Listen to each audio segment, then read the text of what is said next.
जानते हैं आप सब, एक दिन कृष्ण जी ने गोपियों से क्या कहा कि तू तन और मन जब तुझे देना हो तो संसार को दे देना, लेकिन जब मन की बारी आए तो तुम उसी को अपना मन देना जो तुम्हारे मन को संभाल सके। और मन को तो केवल हमारे मनमोहन ही संभाल सकते हैं। तो हमेशा अपना मन प्रभु की भक्ति, कृष्ण जी की भक्ति, हरि भक्ति में लगाएं और हमेशा यही कहते रहे, हे नाथ मैं तेरी हूँ और तू मेरा है। हमेशा देखें, स्कूल में भी जब अध्यापक पढ़ाते हैं तो एक बात हर रोज़ दिन में कितनी बार बुलवाते हैं। जैसे हमने बचपन में भी हम गिनती या टेबल सीखते थे तो बार बार वही चीज़ बार बार बुलवाते थे कि जितनी बार बार हम एक चीज़ को बोले हमारी बुद्धि में वो बात जाती है और हमारा मन वो बात मानने को तैयार हो जाता है। तो हमेशा अपने मन को हर रोज़ सिर्फ एक ही बात बोले, हे नाथ मैं तेरी हूँ और तू मेरा है। देखें भगवान कैसे हमारे साथ साथ चलकर हमारे सब काम बनाएंगे और हमें सुख समृद्धि। कहते हैं ना कि माँ अपने बच्चों से बहुत ज़्यादा प्रेम करती है, उससे ज़्यादा कोई प्रेम नहीं कर सकता। लेकिन श्री हरि का प्रेम तो उससे भी बढ़कर है। देखिए, जब गर्भ में 9 महीने बच्चा अंदर होता है, हम सब अंदर रहे हैं गर्भ में, तो हमें वहाँ पर इतना अंधकार और वहाँ पर जो जीवात्मा होती है इतनी चीखती चिल्लाती है कि मुझे यहाँ से बाहर कर। तो उसके अंदर हमारी कौन रक्षा करता है? हमारे खाने पीने का, हमें सांस लेने का काम कौन करता है? श्री हरि। और बाहर आकर हम उसी प्रभु को भूल जाते हैं। जिस प्रभु ने हमें सुंदर हाथ दिए, कान दिए, नाक दिए, हमारा एक एक अंग बड़े प्यार से प्रभु ने बनाया, हम बाहर आते ही उस प्रभु को भूल जाते हैं।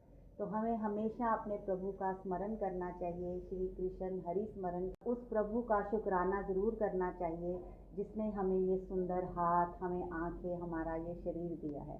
कहते हैं ना, अगर कोई हमें एक उपहार में अगर कोई घड़ी दे दे तो हम उसको कितनी बार थैंक यू, धन्यवाद करते हैं कि तूने मुझे उपहार में घड़ी दी। लेकिन उस घड़ी को हम जिस हाथ में बांधते हैं, वो सुंदर सुंदर हाथ, वो उंगलियां भगवान ने दी, कभी हमने उस भगवान का बार बार शुक्राना किया? नहीं किया। तो ज़रूर शुक्राना करें, हरि स्मरण करते रहे।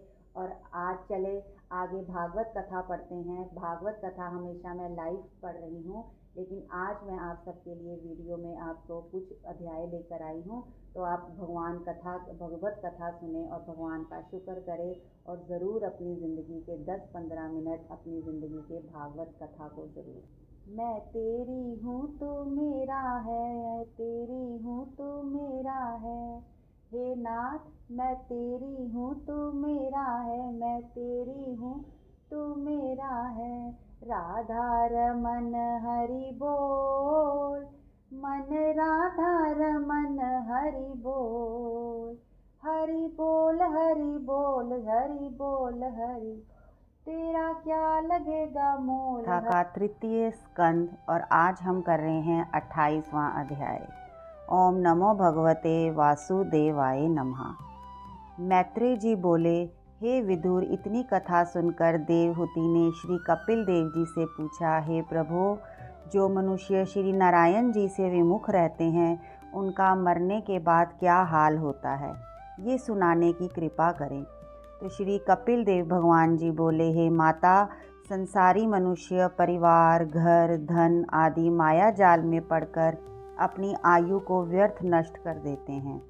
युवावस्था में मनुष्य जिन व्यक्तियों का पालन पोषण करता है वे ही व्यक्ति वृद्धावस्था में उसे कष्ट पहुंचाते हैं। अब मैं तुमसे मनुष्य की उत्पत्ति, जन्म और मरण का हाल कहता हूँ।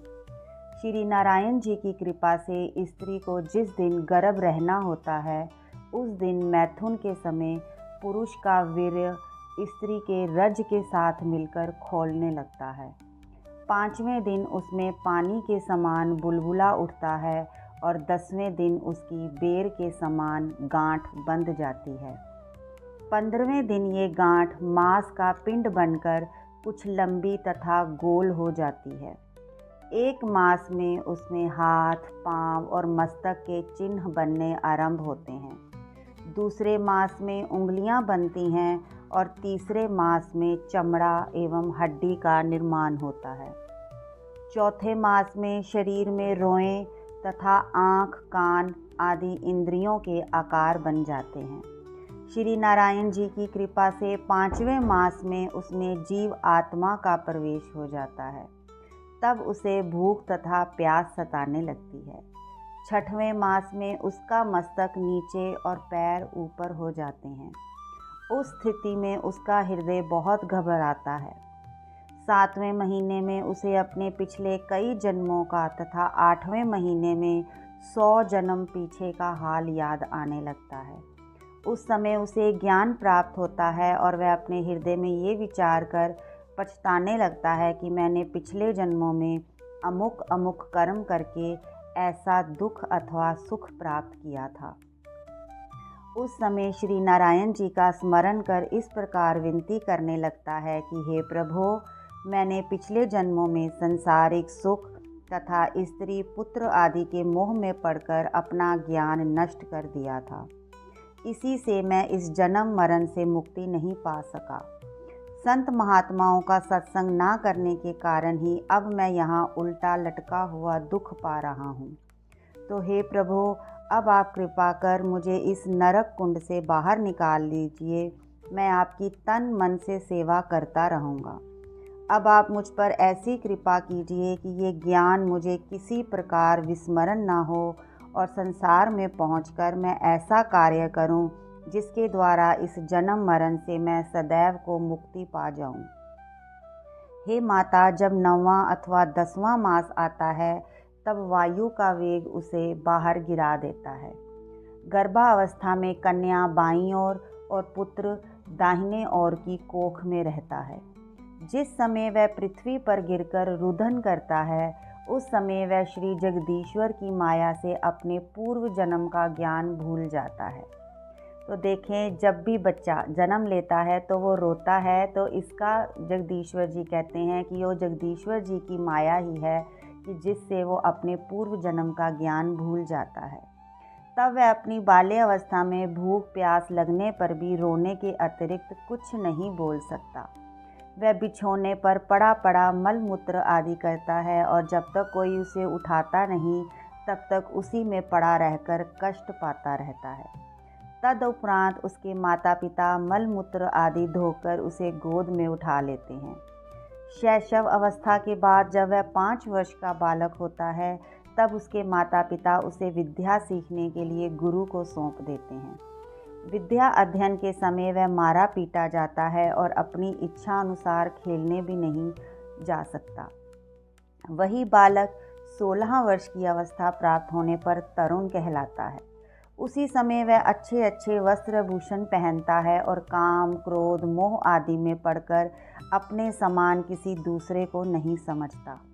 यदि वह दरिद्र होता है तो दूसरों को सुंदर आभूषण पहने देखकर उसे ईर्ष्या होती है। फिर विवाह होने के बाद घर में स्त्री आ जाने पर वह खाने कमाने की चिंता में पड़ जाता है और उसी चिंता में दिन रात चिंतित रहकर अपने जीवन को व्यर्थ गंवाने लगता है। जिस मनुष्य ने अपने पूर्व जन्म में दान धर्म आदि शुभ कर्म नहीं किए होते हैं, वह अधिक दरिद्र होकर पेट भरने की चिंता में 8 पहर दुखी रहता है। जब उसके पुत्र पुत्री आदि प्रकट होते हैं तब वह उनकी ममता में पड़कर अनेक प्रकार से झूठ और सत्य बोलकर धन कमाता है और उसका पालन पोषण करता है। युवावस्था बीतने पर जब वृद्धावस्था आती है तब मनुष्य की आंखों से कम दिखाई देता है और कानों में सुनाई भी नहीं पड़ता। उस समय धन कमाने की शक्ति भी नष्ट हो जाती है। तब वह अपने घर में पड़ा हुआ लंबी लंबी सांस लेता है और पछताता हुआ इस प्रकार विचार करता है कि अब मैं अपनी संतान का पालन पोषण किस प्रकार करूँगा। यदि दरिद्र होता है तो उसे भोजन वस्त्र आदि के अभाव के कारण अत्यंत कष्ट उठाता है। जिसके पुत्र स्वयं धन उपार्जन करते हैं वे अपनी पत्नी सहित उस वृद्ध पिता को अपने शत्रु के समान समझने लगते हैं। उस समय अपने हृदय में बहुत पछताता हुआ इस प्रकार सोचता है कि अब मैं बूढ़ा हो गया और धन कमाने योग्य नहीं रहा हूँ, इसीलिए ये सब लोग जिसका मैंने जीवन पोषण किया अब समय पर मेरे खाने पीने की सुध भी नहीं लेते हैं। तो हे माता, उस समय इन कष्टों को देखकर वह ईश्वर से अपनी मृत्यु की कामना करता है, परंतु आयु समाप्त हुए बिना उसे मृत्यु नहीं होती है। अपनी इस करुण दशा पर उसकी आंखों से आंसू गिरने लगते हैं। जिस समय यमदूत अपना भयानक स्वरूप धारण करके उसे डराते और धमकाते हैं, उस समय उनके भय के मारे उसका मल मूत्र निकल जाता है। वे यमदूत उसके अतिरिक्त अन्य किसी को दिखाई नहीं देते। उस समय परिवार वाले लोक दिखावे के लिए झूठी प्रीति देखकर रोने लगते हैं। उस समय रोने पिटने के कारण यमदूत उसे और अधिक दुख देते हैं। इस समय श्री हरि का कथा कीर्तन सुनाना, गंगा जल, तुलसी, शालिग्राम का चरणामृत उसके मुख में डालना और साधु वैष्णवों की चरण रज को उसके शरीर पर लगाना उचित है, परंतु ऐसा कोई नहीं करता। सब लोग दिखावे के लिए बैठे बैठे केवल रोते ही रहते हैं। ओम नमो भगवते वासुदेवाय नमः। ओम नमो भगवते वासुदेवाय नमः। जीवन का सत्य बताया है 28वें अध्याय में। श्री हरे कृष्णा हरे कृष्णा हरे कृष्णा।